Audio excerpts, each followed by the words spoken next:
മുന്നിലേക്കുകയും ചെയ്യും. ഈ 2 വെള്ളിയാഴ്ചകൾക്ക് മുമ്പ്, ആ 3 വെള്ളിയാഴ്ച, കഴിഞ്ഞ മൂന്നാമത്തെ വെള്ളിയാഴ്ച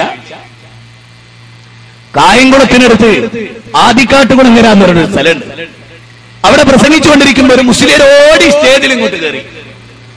പിന്നെ മുസ്ലിയാരെ കൂടെ വന്നോര് വിളിക്കുന്ന ആ വാക്കുകളുണ്ടല്ലോ,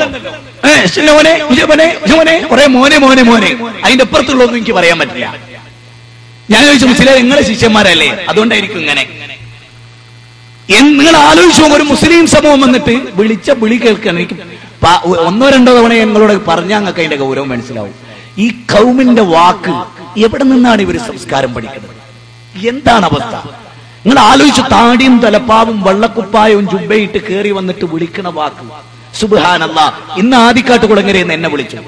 അവിടുത്തെ മുഴുവൻ മുസ്ലിങ്ങളിൽപ്പെട്ട നല്ലൊരു ശതമാനം ആളുകളും ഇനി ഇവിടെ വമ്പിച്ചൊരു പരിപാടി ഞങ്ങളുടെ സപ്പോർട്ടോടുകൂടി വെക്കണമെന്ന് പറയുന്നു.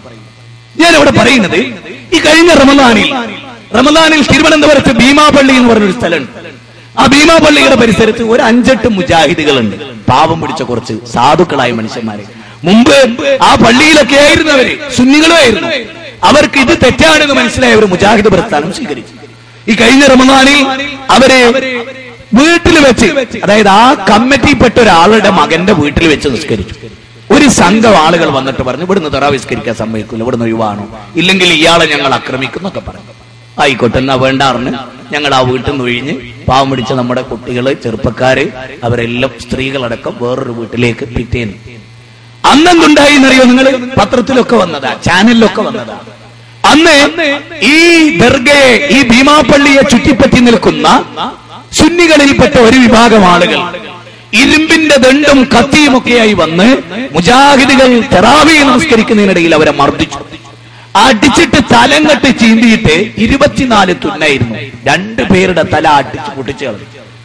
വിശുദ്ധ റമദാനിന്റെ സുന്ദരമായ രാത്രിയിൽ അല്ലേ, നിങ്ങൾക്കറിയാലോ, അല്ലാഹുവിന്റെ റസൂല് വളരെ കൃത്യമായി പറഞ്ഞിട്ടുള്ളത്, മൻ ഖാമ റമളാന ഈമാനൻ വഹ്തിസാബൻ, അല്ലേ, മൻ സാമ റമളാന എന്നൊക്കെ എത്ര രൂപത്തിൽ ആരെങ്കിലും പ്രതിഫലേക്ഷയോടുകൂടിയും വിശ്വാസത്തോടുകൂടിയും രാത്രി നിന്ന് നമസ്കരിക്കുന്നുവെങ്കിൽ അത്ര പവിത്രമായ റമളാനിന്റെ രാത്രിയിൽ മുജാഹിദുകളെ തലക്ക് വന്നിട്ട് തല്ലി. അപ്പോ പോലീസുകാർ വന്നു, ബഹളായി, പിന്നെ പത്രസമ്മേളനമായി അല്ലേ. അപ്പൊ ഞങ്ങൾ പറഞ്ഞു, സർ, ഈ രാജ്യത്ത് ഓരോ പൗരനും നൽകുന്ന മൗലികാവകാശമുണ്ടല്ലോ, ആ മൗലികാവകാശം ഞങ്ങൾക്കും വകവെച്ചിരുന്നു. ഞങ്ങൾക്ക് മാത്രം അത് ഇവിടെ കേരളത്തിൽ വകവെച്ച് കിട്ടുന്നില്ല. CPM പ്രസംഗിക്കുന്നു, RSS കയ്യേറുന്നില്ല.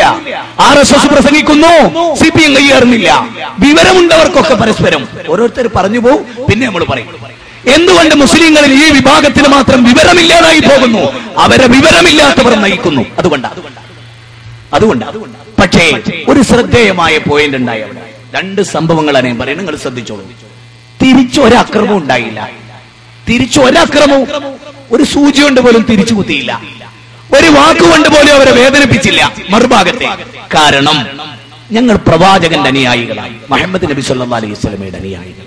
ഉറച്ചു വിശ്വസിക്കുക, അഭിമാന പുരസ്സരം ഞാൻ പറയും.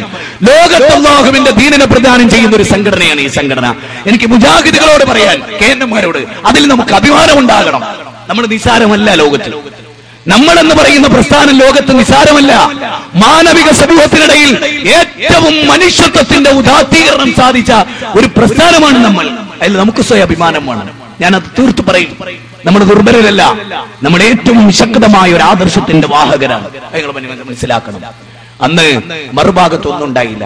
മറിച്ച് അതേ റമളാനിൽ മറ്റൊരു സംഭവം നടന്നു. അതാണ് മുജാഹിദ് പ്രസ്ഥാനത്തിന്റെ മൗലികതയും മുസ്ലിങ്ങളിൽപ്പെട്ട മറ്റുള്ളവരുടെ മൗലികം തിരിച്ചറിയാം. അവിടുത്തെ ഒരു കോളേജിൽ ചെറിയൊരു പ്രശ്നം.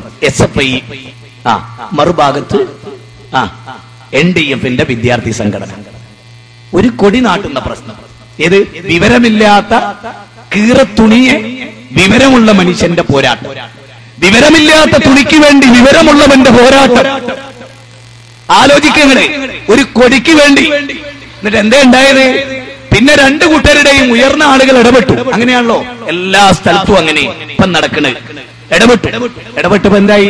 NDF-ന്റെ ആളുകൾ വെട്ടുകത്തിയായിട്ട് വന്നിട്ട് 5-8 എണ്ണത്തിന് വെട്ടി ഹോസ്പിറ്റലിലാക്കി. പിന്നെ പിറ്റേന്ന് മുതൽ പള്ളി തറാവിയില്ല, നിസ്കാരമില്ല, വേറൊന്നില്ല. പേടിച്ചിട്ട് ഒളിച്ചെടുക്കുക. ഞാൻ ഒന്ന് ചോദിച്ചോട്ടെ എന്റെ ചെങ്ങൈമാരെ, നബി സല്ലല്ലാഹു അലൈഹി വസല്ലമയും സഹാബത്തും വാർത്തെടുത്തൊരു സംഭവം ഉണ്ടായിരുന്നു എന്ന് ഞാൻ ബോധപൂർവം പറയും. ഈ ഒരു പ്രവൃത്തി ചെയ്തിട്ട് ആ പ്രവൃത്തി ഹക്കും സത്യവുമാണെങ്കിൽ നെഞ്ചൂക്കൂടെ പറ, ഞങ്ങളാണ് ചെയ്ത് എന്ന കാരണം കൊണ്ട് ഒരു ഏസൈനെ തച്ചു കൊന്ന് ഏതെങ്കിലും ഒരുത്തം വായനാരന്റെ നട്ടലിന്റെ സ്ഥാനത്ത് വായനാരുണ്ടായ പോരാ, പറയാൻ കഴിയണം ഞങ്ങളാ ചെയ്ത്, ഇന്നുകൊണ്ടാ ചെയ്ത്. ഒളിച്ചെടുക്കുക, പേടിച്ചെടുക്കുക. എന്തിനാണിത്? അവസാനിപ്പിക്കണ്ടേത്?